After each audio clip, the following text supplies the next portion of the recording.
New York and the 1918 Spanish flu. On September 27, the PHS reported that, as of September 21, there were 61 cases in New York City.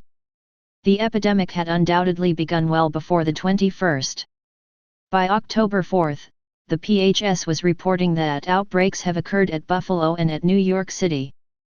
On October 11, the PHS said that epidemics have been reported from Maybrook Town, Orange County, Montgomery, Orange County, North Tonawanda, and Oswego. School and theaters had not been closed. By October 18, state officials admitted that influenza was prevalent throughout the state. Although state authorities were too overwhelmed by the pandemic to keep accurate records, they did attempt to record deaths. By late October, New York City, Albany, Buffalo, Schenectady, and Syracuse reported elevated death rates. During the week of November 1, the PHS reported a total of 12,357 deaths in New York City. For the previous 6 weeks, a total of 30,736 deaths were reported. The actual number of influenza-related deaths during this period was probably much higher. 1918, because service workers, who frequently came into contact with the public, were at a greater risk of contracting influenza, they often wore masks in attempt to ward off the disease. The masks, however, were ineffective in preventing the spread of influenza. Credit: National Archives and Records Administration. 1918, because service workers, who frequently came into contact with the public, were at a greater risk of contracting influenza, they often wore masks in attempt to ward off the disease. The masks, however, were ineffective in preventing the spread of influenza. Credit: National Archives and Records Administration. For 1918, the overall death rate in New York State was among the highest ever recorded for the state. In Rochester, during the height of the pandemic, there were at least 213 deaths in the course of 1 week. Stella Altman, a Rochester native, was 9 years old when she, her mother, and 3 younger siblings became ill. As the family's only healthy member, her father cared for everyone. Recalling the epidemic, Altman said there were no help to be found anywhere, everyone was too busy caring for their own families.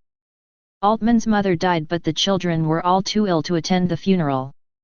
Nearby Buffalo was the 10th largest city in the U.S. Influenza first struck the city at the end of September. By the 2nd and 3rd weeks of October, the disease had become epidemic in the city. On October 7, the Buffalo Evening News reported that there was a minimum of doctors and nurses in the city, and if the disease should reach epidemic proportions, the city would be handicapped in combating it. The city's doctors and nurses had volunteered in record numbers for military services, leaving Buffalo's healthcare system stretched very thin. The acting health commissioner for the city, Franklin Graham, said that it was no uncommon matter to find persons who had waited 2 or 3 days after having repeatedly phoned or summoned physicians, suffering and dying because every physician was worked beyond human endurance. Several of the city's physicians died from the disease, including Dr. George Gorel, the superintendent of Buffalo State Hospital. In an attempt to provide citizens with medical care, the junior and senior classes of the University of Buffalo Medical School were pressed into service on October 16. Shortly afterwards, the sophomore class was directed to join them. All nurses, including those who had married and left the profession, were also required to report for duty. Central High School was converted into an emergency influenza hospital. The Children's Aid Society building and the Neighborhood House and College Creche Society shelter were both occupied by children whose parents were hospitalized with influenza. C.1900 throngs of people attend the Labor Day Parade on Main St. in Buffalo, New York. During the pandemic, the city limited gatherings of more than 10 people in attempt to limit the spread of the disease. Credit: the Library of Congress. C.1900 throngs of people attend the Labor Day Parade on Main St. in Buffalo, New York. During the pandemic, the city limited gatherings of more than 10 people in attempt to limit the spread of the disease. Credit: the Library of Congress. City officials banned all public gatherings of more than 10 people. Theaters, churches, schools, saloons, and dance halls were all closed. The mayor also prohibited public funerals and, in an attempt to limit the spread of influenza, burials were required to occur within 25 hours of death. Although wearing masks did little to prevent the spread of the disease, workplaces such as the Larkin Company, the Curtis Plant, the Seneca Iron and Steel Company, the National Biscuit Company, later Nabisco, and the Lenox Hotel all required their employees to wear masks. Schenectady was the hardest-hit city in the Capital District. Cases of entire families suffering with influenza were not uncommon. The Stein family of South Center Street was typical. On October 3, a charity worker visited the family and discovered the youngest child, a baby, dead in a crib. The remaining 7 members of the family were seriously ill. The family was transported to a local hospital. The city's major employer, General Electric, reported absentee rates of over 50%.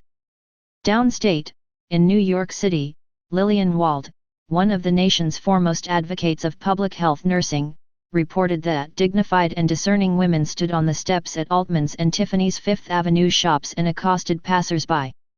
These women were asking people to assist in the fight against influenza. In Brooklyn, Michael Wind remembered that when my mother died of Spanish influenza, we were all gathered in one room, all 6 of us, from age 2 to age 12. Wind was 6. My father was sitting beside my mother's bed, head in his hands, sobbing bitterly. All my mother's friends were there, with tears of shock in their eyes. They were shouting at my father, asking why he hadn't called them, hadn't told them she was sick. She had been fine yesterday. How could this have happened? Unable to care for his family in the absence of their mother, Wind's father took his children to the Brooklyn Hebrew Orphan Asylum. The asylum was soon filled with 600 children, most of them orphaned by the pandemic. Influenza rates gradually declined across the state during the late fall. The disease, however, remained prevalent throughout the state during the winter and spring. By the summer of 1919, influenza had slowly begun to disappear from the state. Stay safe, healthy, and paranoid, my friends.